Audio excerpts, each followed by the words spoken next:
तो सबरे ग्वाल बाल बोले, लाला, बहुत सुंदर प्रसंग है, लाला हम जा कंस मामा की नगरी में आए हैं, जे सबरे मथुरावासी हमको टुकुर टुकुर देख रहे हैं। ब्रजभाषा समझ आ रही है? जे सबरे ब्रजवासी हमको देख रहे हैं, लाला हम तो उन्हीं लत्तान ने पहन के आए गए जिनते गैया चरावे जामे। हमें अगर ऐसी पता होती कि मथुरा वाले ऐसे देखेंगे तो हम बढ़िया वाले लत्ता पहन के आते। लत्ता मतलब कपड़े। ठाकुर जी बोले, तो काय बात की कमी, हमारे मामा की नगरी अभी पहने। एक धोबी के यहां गए, कंस महाराज के कपड़े धुले जा रहे थे।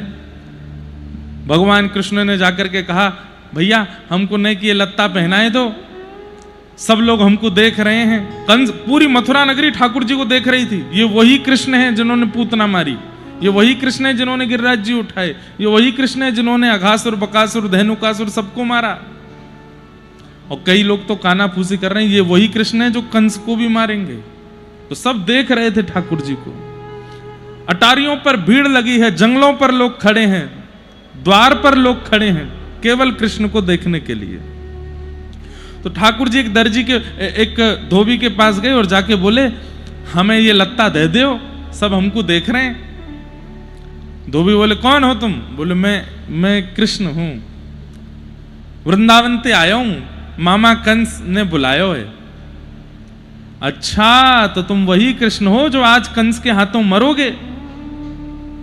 ठाकुर जी ने कोई उत्तर नहीं दिया, लेकिन बगल में खड़े सखा बोले, लाला जाकी हिम्मत कैसे भैया ऐसे बोलवेगी?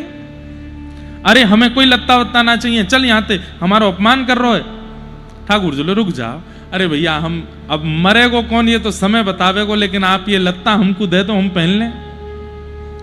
तो धोबी ने कही, चलो चलो, महाराज कंस के कपड़े हैं, इनकी कण की भी बराबरी नहीं कर पाओगे तुम, इनको पहनने की इच्छा रखते हो? बहुत अपमान किया। तो ठाकुर जी से सब ग्वाल बाल बोले, लाला नहीं कि एक बार या तू अपने पूतना वाले हाथ दिखा दे। ठाकुर जी बोले, अभी दिखाऊं? धोबी को बोला, इधर आओ। नहीं, धोबी पास गया, ठाकुर जी ने एक हस्त प्रहार किया, एक हस्त प्रहार में ही पूरा सर घूम गया, वही मृत्यु। कंस के कपड़े उतार उतार करके सब ग्वाल बाल और ठाकुर जी ने पहन लिए। स्थिति ये हो गई कि बिना झाड़ू के ही सड़क साफ हो रही है। ठाकुर जी इतने से कंस के लत्ता इतने बड़े बड़े, और ठाकुर जी कभी यहां से बाह ऊपर खींचें, कभी यहां से कुर्ता ऊपर खींचें, और सबरे ग्वाल बाल कहें, लाला नेक बड़े से हैं लत्ता। तो ठाकुर जी बोले, नेक नहीं, बहुत बड़े हैं, चलो दर्जी के पास चलो। तब एक दर्जी के यहां गए। ये वही दर्जी था जो राघव जी के राज्याभिषेक के समय राघव जी की सुंदर पोशाक बनाने के लिए आया था अयोध्या में। लेकिन सब द्वारपालों ने और सब सेनाओं ने इसको कह दिया कि तू भाई नाप ले जा राघव जी का, लेकिन स्पर्श मत करना उनके अंग का। इसने कहा, बिना स्पर्श के कैसे नाप लूंगा मैं? बोले, देखो रघुकुल कमल दिवाकर राम जी हमारे बड़े कोमल हैं, तू अपने हाथ से छुएगा तो उनको श्रम होगा, छूना नहीं।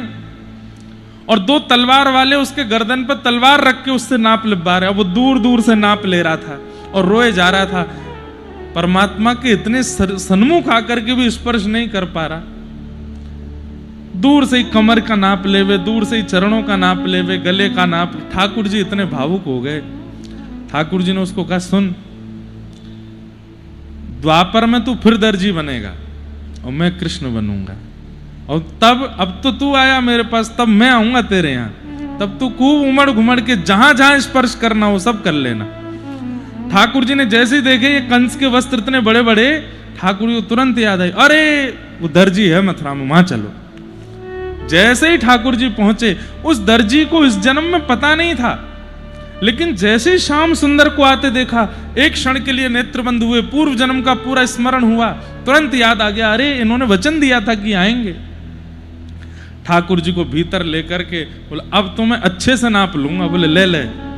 और महाराज कभी कमर पकड़े ठाकुर जी की, कभी हाथ पकड़े ठाकुर, कभी चरण पकड़े, और पकड़ करके रोवे, ग्वाल बाल के नाप ले रोए, अरे तू नाप ले रहो कि हमारे लाला के रोम कूपन में घुसवा चारो है, अरे नाप ले जल्दी कर। तब माने ठाकुर जी का नाप लेके वही वस्त्रों को ऑल्टर कर दिया, मतलब ठाकुर जी की फिटिंग हो गई। अब सब ग्वाल बाल बोले, हाँ लाला अब बढ़िया लग रहे हैं। लेकिन लाला ब्रजवासीन के माथे पे जब तक चंदन ना लगे तब तक आनंद नहीं आवे। इतने में ही कुब्जा आ रही थी सामने से, उसके हाथ में चंदन। ठाकुर जी ने कही रुक जा, अभी चंदन लगवाऊं। हे सुंदरी, तुम कहां जा रही हो? अपने आप को सुंदरी संबोधित सुन करके कुब्जा चकित रह गई। मुझे सुंदरी किसने बोला? 3 जगह से मैं टेढ़ी, कुरूप मेरा स्वरूप, कोई मुझसे बात करता नहीं, मुझे सुंदरी कह रहे हैं। ठाकुर जी के समीप गई, भगवान बोले ये चंदन हमको बहुत प्रिय लग रहा है। कुब्जा बोली वैसे तो ये महाराज कंस के लिए घिसा है, लेकिन मेरी अच्छा हो रही, मैं आपको लगा दूं। बोले लगाओ। भगवान के जैसे ही चंदन लगाया, ठाकुर जी ने थोड़ी पकड़ के खींचा, उसको सुंदरी बना दिया। चंदन हो गया, वस्त्र हो गए, सब व्यवस्था हो गई। अंत में सब ब्रजवासी बोले लाला एक एक माला और पड़ी होती गले में तो एक आनंद आ जातो। चंदन भी लग गए, पोशाक भी बन गई, माला गले में होती तब मथुरा में प्रवेश करते तो आनंद आता। ठाकुर जी बोले चलो माली के यहां चले। जैसे ही ठाकुर जी माली के बगीचे में पहुंचे, माली से जाकर के कहने लगे भैया हमको कुछ पुष्प चयन करके माला बना के पहना दो, नहीं हमारी शोभा बनेगी। ठाकुर जी को माला बहुत प्रिय है। कितने श्लोकों में इस बात का वर्णन है। वरहा पीडम नटवर वपुः कर्णयो कर्णकारम विव्रतवास कनक कपिसम वैजयंतीम च मालाम। रंध्रान वैजंती माला किसको कहते हैं? जिसमें अब जैसे ये अभी आप सब लोग हमको पहना रहे, इसमें गेंदे का पुष्प, भागवत जी पर जो अर्पित है इसमें गुलाब का और श्वेत पुष्प। वैजंती माला होती है जिसमें 5 प्रकार के पुष्प होते हैं, 5 पुष्प, पीले हैं, हरे हैं, लाल हैं और सब में सुगंधी है।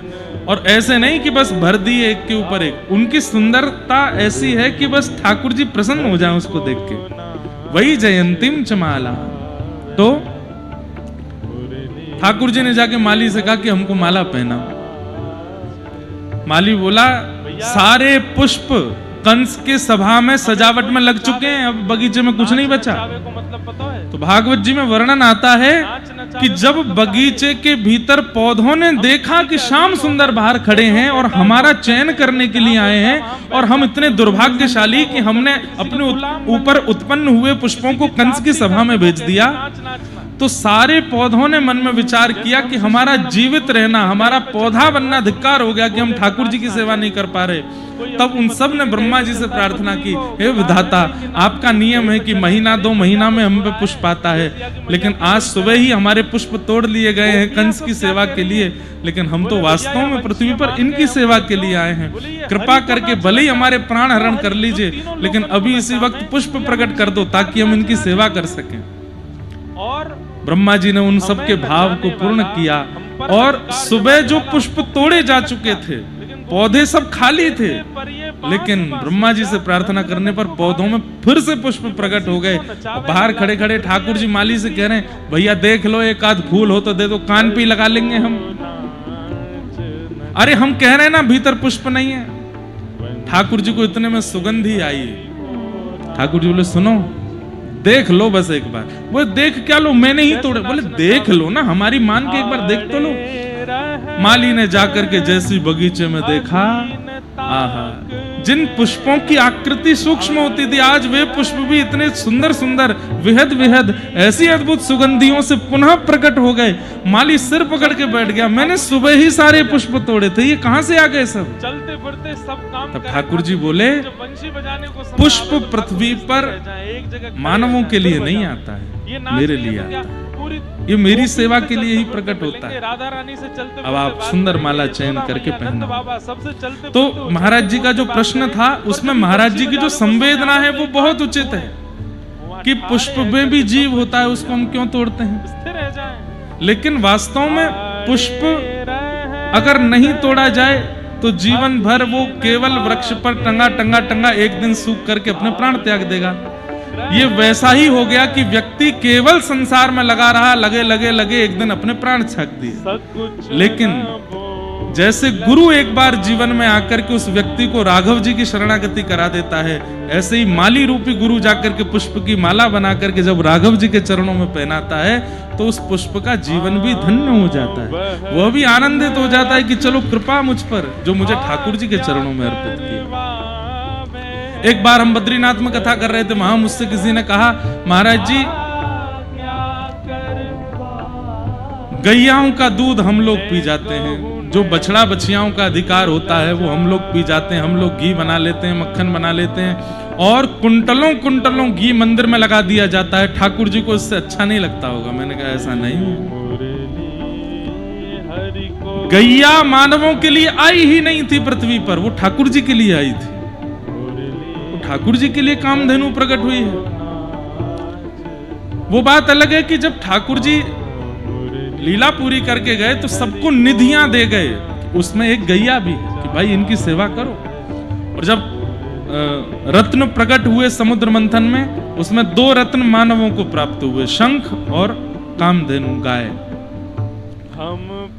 वास्तव में कामधेनु है तो ठाकुर जी के लिए। तो ऐसे ही पुष्प भी जो हैं, ये हम आप सब लोग अपनी सेवा अपने भाव में प्रयोग करें, उसमें कहीं ना कहीं दोष है। पुष्प का प्रयोग तो ठाकुर जी की सेवा में ही होना चाहिए, ठाकुर जी की सेवा में होना चाहिए। अब तुलसी माला पहनते हैं कई लोग गले में, तुलसी जी को छीला जाता है, तुलसी जी को आकृति बनाई जाती है, फिर सुई में पिरोया जाता है, धागे में डाला जाता है, तब जाकर के व्यक्ति गले में पहनता है।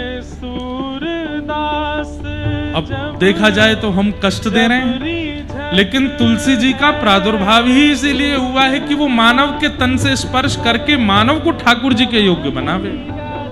अब कई लोग हमसे कहते हैं, महाराज जी तुलसी हम पहनते हैं, लेकिन जब घर में प्याज बने तो उस समय उतार सकते हैं, प्याज खा लें फिर पहन लें।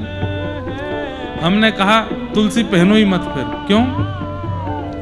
बेचारी तुलसी जी अपने पौधे रूप का त्याग करती हैं, अपने आप को छिलवाती हैं, इतना सब कुछ करके तुम्हारे कंठ पर विराज के तुम्हारा कल्याण करने आई हैं, फिर भी प्याज उससे ज्यादा हो गई, फिर भी बाकी की सामग्री उनसे ज्यादा हो गई कि आप उनको पाने के लिए तुलसी जी का त्याग कर देते हो। या तो तुलसी पहनिए ही मत, तो पहन रहे हैं तो अपने भोजन को बहुत शुद्ध कर लीजिए और धीरे धीरे फिर संग भी सुधार लीजिए। क्या तुलसी जी गले में है, हम ऐसी जगह ना जाएं, ऐसे व्यक्ति से ना मिलें, ऐसा कुछ ना खाएं पिएं जिससे उनको उनकी मर्यादा भंग हो। तो आपकी भावना, आपको हम प्रणाम करते हैं। कल भी कई सारे प्रश्न आए, उसमें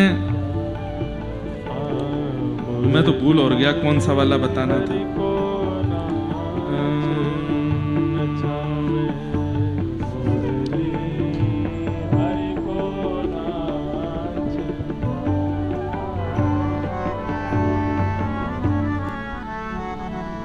किसी का भाव है कि महाराज जी मुझे प्रिया प्रियतम का प्रेम चाहिए, पर घर पर मेरे पिताश्री मुझे बहुत सुनाते हैं। ठाकुर जी की सेवा भी बहुत बहुत सुननी पड़ती है, और लहसुन प्याज खाना छोड़ा तो नॉनवेज खाने की धमकी देते हैं।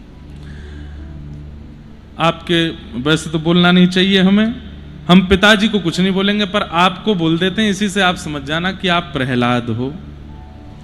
और श्री प्रहलाद जी महाराज विपरीत पिता, विपरीत परिवार, विपरीत सब स्थिति में रहते हैं। पिता राक्षस, चाचा राक्षस, पूरा परिवार राक्षस है पिता प्रहलाद जी महाराज का, लेकिन अपने चित्त में प्रिया प्रियतम का त्याग नहीं किया, ठाकुर जी को भजना नहीं छोड़ा। कितनों ने समझाया, अरे संडमर्क गुरुजी, शुक्राचार्य जी जिसको बैठ करके समझा रहे हो वो नहीं समझेगा। हमारे जैसा कोई बालक अगर प्रहलाद जी की जगह होता, हम तो 2 मिनट में उनकी बात मान करके सब छोड़ देते, लेकिन प्रहलाद जी ने सबको एक समय पर ऐसा आश्वासन कर दिया, ठीक है आप जो कहेंगे मैं करूंगा, लेकिन चित्त से ठाकुर जी को भजना नहीं छोड़ा, चित्त से ठाकुर जी का त्याग नहीं किया। तो भैया 2 ही रास्ते हैं आपके पास, या तो प्रहलाद जी जैसे बोल्ड हो जाओ, पिताजी से कह लो पिताजी आपको जो खाना है खाइए, घर में जो करना है करिए, हमसे मत कहिए करने को, हम ये नहीं कर सकते, हमसे नहीं हो पाएगा। जिस प्रकार कोई माता पिता विष खाने को थोड़ी देंगे अपने पुत्र को, व्यसन करने को थोड़ी देंगे। आप कह दो ये विष के समान है, आपने खिलाया तो मेरे प्राण चले जाएंगे, मत करिए ऐसा। हम कुछ नहीं कहेंगे, जो आप करेंगे सब आज्ञा आपकी मानने को तैयार है, पर खान पान में हमको कुछ मत करो। रही बात प्रिया प्रियतम की सेवा की, तो हम अंतर्निष्ठ भक्त हो जाएंगे, प्रत्यक्ष सेवा नहीं करेंगे, मन मन में कर लेंगे, लेकिन ये खाएंगे पिएंगे नहीं। ऐसी बात कर लो। अभी आप लोग हमारे साथ रहने लगेंगे तो आपको पता चलेगा कैसे कैसे लोग मिलते हैं जीवन में। एक पिताजी, एक बेटा, एक बालक आया हमारी कथा में, वो शिष्य भी है मेरा। उसने मुझे बताया, बोले महाराज जी मेरे पिताजी को इतना बुरा लगता था कि मैं कथा सुनता था, तो मैंने रात्रि छुप छुप के सुनना शुरू किया। मैं पढ़ने में अच्छा हूं, मैं सब कुछ अच्छा करता हूं, लेकिन मेरे पिताजी को केवल भगवान से बैर है और मैं परम भक्त हो गया हूं परिवार में। मैंने कहा फिर? बोले कथा सुनता था इसके लिए मुझे खूब सुनना पड़ता, वृंदावन जा गया तो मुझे पिटाई भी हुई, और मैं जिस दिन दीक्षा लेकर के वापस गया तो मैंने माता पिता को बताया, पिताजी इतने नाराज हुए, इतने गुस्सा हुए, बोले तू संत बन जाएगा, बाबा जी बन जाएगा, महात्मा बन जाएगा। मैंने कहा ऐसा कुछ नहीं है, मैंने बस दीक्षा ली है, मैं कर्म करूंगा, ठाकुर जी को स्मरण करते हुए करूंगा, और जब अपने कर्म से निवृत्त हो जाऊंगा तब वृंदावन जाके रहने लगूंगा, अभी नहीं। 50, 55, 60 वर्ष का होकर के तब भगवान की भक्ति के लिए सब छोड़ करके चला जाऊंगा। मैंने कहा फिर क्या हुआ? बोले पिताजी इतने नाराज हुए, अब हमको बोलने में भी लग रहा है कि ऐसा कैसे कर सकता है कोई पिता। बोले रात्रि महाराज जी मैं सो रहा था, अचानक से मेरा दम घुटा, तो मैंने देखा कि तकिया से मेरा मुंह दबा रहे थे मुझे मारने के लिए कि तू जीवित मत रहे। अपराध क्या है? भजन कर रहे हैं। अपराध क्या है? कथा सुन रहे हैं। और वो गुस्सा किस लिए थे? वो दीक्षा क्यों लेके आए? ये कलयुग नहीं है तो क्या है? इतने भयानक लोग मिलते हैं, हम क्या बताएं आपको। अब वो मुझसे पूछ रहा है मैं क्या करूं महाराज जी, मैं अपने पिताजी को देखता हूं तो मुझे बहुत भय लगता है। हमने कहा भैया तुम्हारे पिताजी तो ठाकुर जी हैं, अब श्री गिरधर लाल जी को ही अपना पिता मानो, शरीर के पिता का निर्वहन तो करो जैसा करना है, बाकी तुम्हारे असली पिता तो ठाकुर जी ही हैं। जो संतान को इस प्रकार कष्ट दे वो पिता कैसे हो सकते हैं? यही बात संतानों के लिए भी है कि जो माता पिता को इस प्रकार कष्ट दें वो संतान कैसे? एक बहन ने पत्र लिख करके दिया कि मेरे पति मुझे बहुत मारते हैं और बहुत कुछ बताया, मैं क्या करूं? मैंने कहा पति शब्द का अर्थ क्या होता है? रक्षक। और यदि उस शब्द का पालन पति ना कर रहा हो तो वो भक्षक है, और वो पति है ही नहीं, उसका तो फिर त्याग ही कर देना चाहिए। फिर भी मैंने कहा आप कुछ समय प्रयास करके देखो, एक बार और प्रयास। फिर 1 वर्ष बाद फिर उसी बहन का पत्र आया, बोले महाराज जी अब तो और मारते हैं, पीते हैं, मारते हैं, परस्त्री गमन करते हैं, आदि आदि सब कर, क्या करें? हमने कहा अब तो आप छोड़ो, जो पाप लगना होगा वो हमको लग जाए, लेकिन ऐसे के संग मत रहो।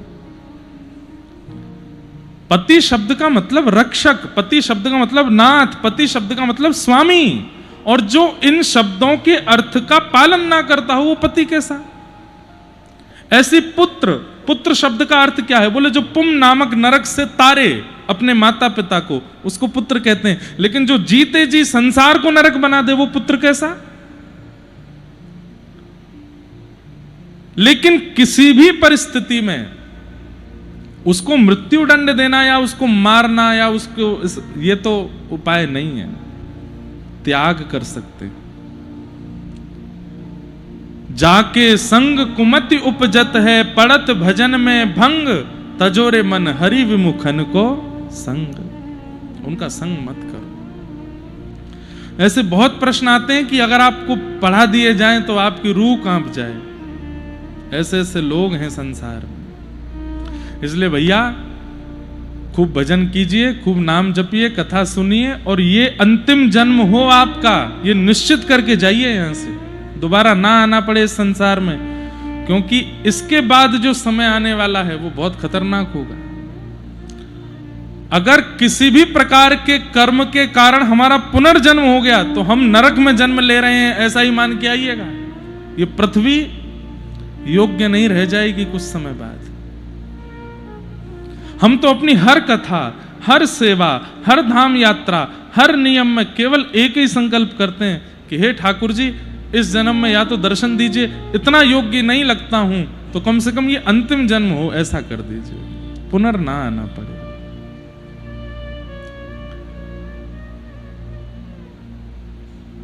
वैसे तो हमारी वृंदावन रीति कुछ और कहती है।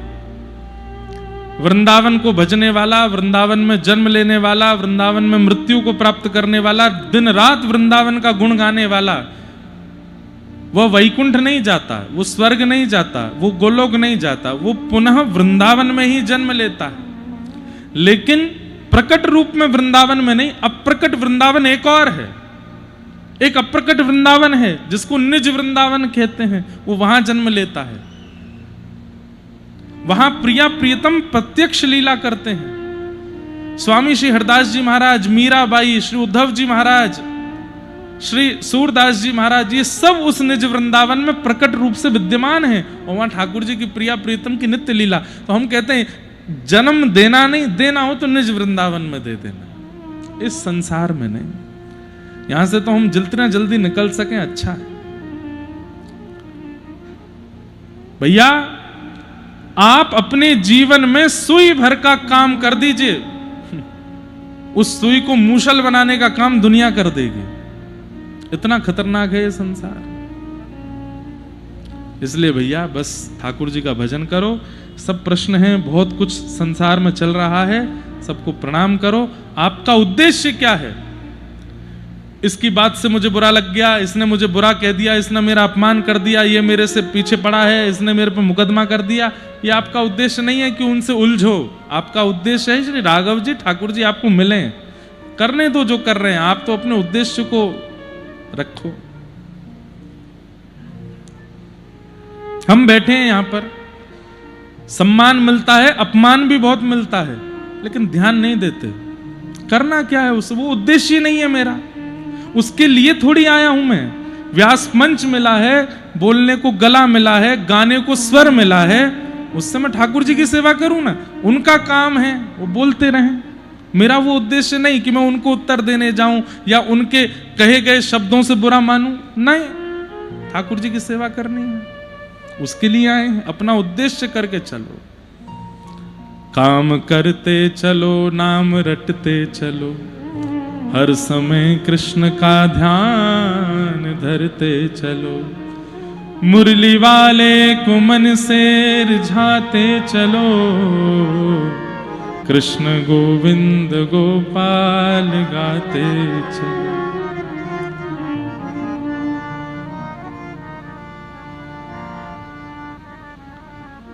सुख में फूलो मती, दुख में भूलो मती, प्राण जाए मगर नाम भूलो मती। मीराबाई को किसने छोड़ा था बताइए?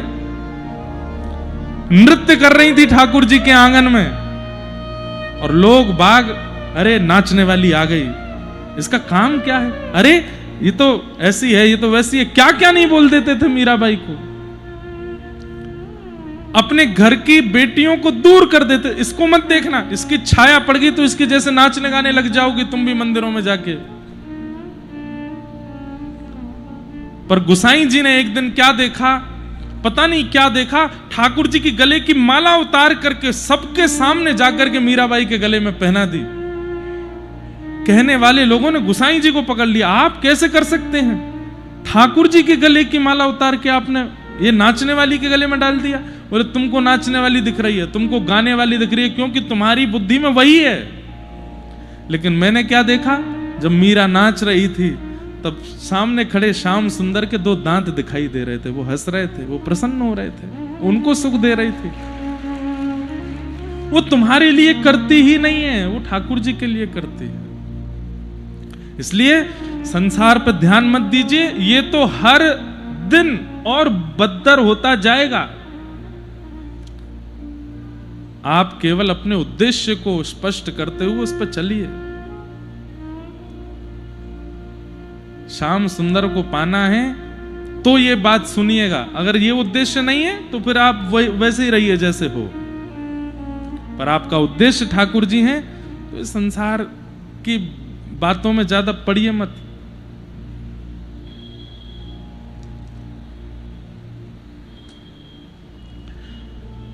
तो सब भाव आए हैं, सबको हम प्रणाम करते हैं। आज की कथा में प्रवेश करते हैं।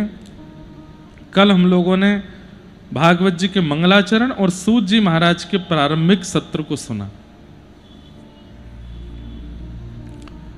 सूत जी महाराज ने भागवत जी की रचना वेदव्यास जी ने क्यों की, इसका प्रसंग सुनाया। एक बार की बात है, बद्रिक आश्रम में श्री वेदव्यास जी महाराज बड़े चिंतित बैठे थे। बहुत ध्यान से सुनिएगा। और तभी वहां नारद जी का आगमन हुआ। नारद जी महाराज ने आकर के वेदव्यास जी के मुखमंडल की मलिनता को देख करके पूछा, हे व्यास जी, इतने दुखी क्यों हैं आप, क्या बात है? तो व्यास जी ने कहा, मैंने इतने सारे वेद लिख दिए, इतने सारे पुराण लिख दिए, लेकिन मेरे मन को पता नहीं क्यों संतुष्टि नहीं हो रही है, शांति नहीं मिल रही है। अपनी रचना से मैं ऐसा, मेरे को प्रसन्नता नहीं हो रही, मुझे लग रहा है कुछ रह गया है। तब नारद जी हंस करके बोले, मैं बताऊं क्या रहा? बोले बताइए। तो भवतानुदित प्रायम यशो भगवतो मलम ये नैवासौ न तुष्येत मन्ये तव दर्शनम मन्ये तद्दर्शनम खिलम। नारद जी महाराज कहते हैं कि नाथ, आपने जितने भी ग्रंथ लिखे हैं, जितने भी पुराण लिखे हैं, जितनी भी रचनाएं आपने की हैं, उन सब में घुमा फिरा करके चार ही बातें लिखी हैं आपने, धर्म, अर्थ, काम और मोक्ष। बहुत ध्यान से सुनिएगा सब लोग। हम आप सब लोगों का जीवन चार क्रियाओं में ही रहता है, धर्म, अर्थ, काम और मोक्ष। सुबह उठते ही अधिकतर लोग क्या करते हैं? स्नान करते हैं। स्नान करना धर्म है। बाल भोग करते हैं, वह भी धर्म है। मंदिर ही जाना धर्म नहीं कहलाता है। अपने अब सुबह होते ही उठना, यह भी धर्म है। कई लोग सुबह उठते भी नहीं है, वो अधर्म ही है एक प्रकार का। कई लोग नहाते नहीं है। एक बार पिताजी की कथा कहीं विदेश में थी, तो एक युवा लड़की थी, उसने कहा, महाराज जी सुबह आपको वहां जाना है प्रवचन करने, मेरा तो ऑफिस है, मैं तो नहीं जा पाऊंगी, पर मैं आपको वहां ड्रॉप कर दूंगी। पिताजी बोले ठीक है। सुबह जल्दी जल्दी 7 बजे करीब दोनों बैठे गाड़ी में। तो पिताजी बोले, बेटा मैं 5 बजे उठ गया था। तब मैंने पूछा कि तुम उठ गई? तो बोले नहीं उठी। फिर मैंने 6 बजे पूछा कि उठ गई? बोले नहीं उठी। मैं 6:30 बजे पूछा कि उठ गई? बोले नहीं उठी। फिर मैं 6:45 बजे जब बाहर आया तो तुम मुझे तैयार मिली। ये तुम 10-15 मिनट में इतनी जल्दी नहा धो कैसे ली? बोले नहीं नहीं, मैं नहा के थोड़ी आई हूं। बोले तुम ऑफिस जा रही हो, शाम को 5 बजे वापस आओगी, नहाई नहीं? बोले नहीं, मैं रात को नहा के ही सोई थी, रात को नहा ली थी। और कई बार तो महाराज जी हम जरूरी नहीं है वीकली एवरीडे नहाना है, कभी कभी नहा लेते हैं, बाकी दिन बस फेस वॉश करते हैं, जाते हैं। अधर्म है ये। नित्य स्नान करना है, क्योंकि ये देह देवालय है, हरि इसके अंदर रहते हैं। इसका मार्जन करना, इसको शुद्ध रखना, इसको पवित्र रखना हमारा कर्तव्य है, धर्म है। धर्म मतलब केवल कथा सुनना, आरती करना, मंदिर जाना, परिक्रमा करना, तीर्थ यात्रा करना, ये सब जो आप अपने शरीर के लिए करते हैं वो सब धर्म है। हम लोगों का जीवन किस में चलता है? धर्म पहला। दूसरे, हमारे जीवन में आवश्यक क्या है? अर्थ। इसके बिना काम नहीं चलता, सबको चाहिए। छोटे से छोटा, बड़े से बड़ा, ऐसा कोई होए है ही नहीं जो इसके बिना जी रहा हो, सबको चाहिए। कई लोग धन स्पर्श नहीं करते। महाराज जी आप धन नहीं छूते ना, धर दो, चिमटा से उठा के धर लेंगे, हाथ नहीं छुआएंगे। धर्म, अर्थ।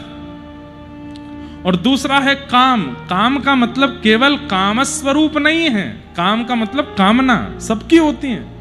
ऐसा कोई नहीं है संसार में जिसकी कोई कामना ना हो। धर्म, अर्थ, काम, और चौथा जो सबको चाहिए, मोक्ष। चाहे दुनिया भर के पाप कर लिए हों, लेकिन चाहिए मोक्ष। और इसका प्रमाण गंगा दशहरा के दिन देख लो, हर की पौड़ी पर कितने लोग नहाने जाते हैं। क्यों? आज के दिन नहाने से पाप निकल जाएंगे सबरे, अब तक जितने किए सब खत्म। क्यों? मोक्ष मिलेगा। मोक्ष की कामना सबको है। हे वेदव्यास जी, आपने इन 4 बातों को ही बताया है। धर्म कैसे सुधारा जाए, अर्थ कैसे किया जाए, कामना शुद्ध कैसे की जाए, मोक्ष की प्राप्ति कैसे हो। आपने सारे ग्रंथों में यही लिखा है, बस किसी में ज्यादा किसी में कम, यही है और कुछ नहीं। तो वेदव्यास जी बोले इसके अलावा और किस बात का प्रतिपादन करना चाहिए? बोले पंचम धर्म। बोले 5वां धर्म क्या है? प्रेम। आपने उसका वर्णन नहीं किया। और व्यास जी जब ये 5वां प्रेम आता है ना, तो ये चारों धर्म जो हैं ये गुप्त हो जाते हैं। प्रेम के आगे फिर धर्म नहीं चलता, प्रेम के आगे फिर अर्थ नहीं चलता, प्रेम के आगे फिर कामना नहीं, प्रेम के आगे मोक्ष भी नहीं चलता। हमारे वृंदावन में धर्म, अर्थ, काम, मोक्ष चारों हाथ जोड़ के खड़े हैं। वहां प्रेम की प्रधानता है। दुनिया के किसी भी मंदिर की मंगला आरती 5 बजे 6 बजे हो जाती है, 4 बजे होती है। अरे बद्रीनाथ में 3:30 बजे हो जाती है। ब्रह्म मुहूर्त में मंगला आरती होनी चाहिए, और ब्रह्म मुहूर्त 2:45 बजे से लेकर के लगभग जब तक सूर्य की प्रथम किरण नहीं आती तब तक ब्रह्म मुहूर्त रहता है। इसी में ही मंगला आरती पूरी दुनिया में होती है। हमारे वृंदावन के बिहारी जी की 8 बजे होती है। क्यों? छोट और लाला है, जल्दी ना उठेगो, धीमे धीमे उठेगो। धीमे धीमे उठते। घंटी नहीं बजाई जाती आरती में। क्यों? पूरी दुनिया में गरुण विराजमान, घंटी के बिना आरती नहीं होती। बिहारी जी में घंटी नहीं बजती। क्यों? छोटो लाला है, डर जाएगो घंटी बजाएंगे तो। कहां गया धर्म? बोले प्रेम में विलीन हो गया। यशोदा में अब अंदर की बात सुनो। जगन्नाथ भगवान, ये विशाल विग्रह श्री जगन्नाथ जी का स्नान कैसे करते हैं?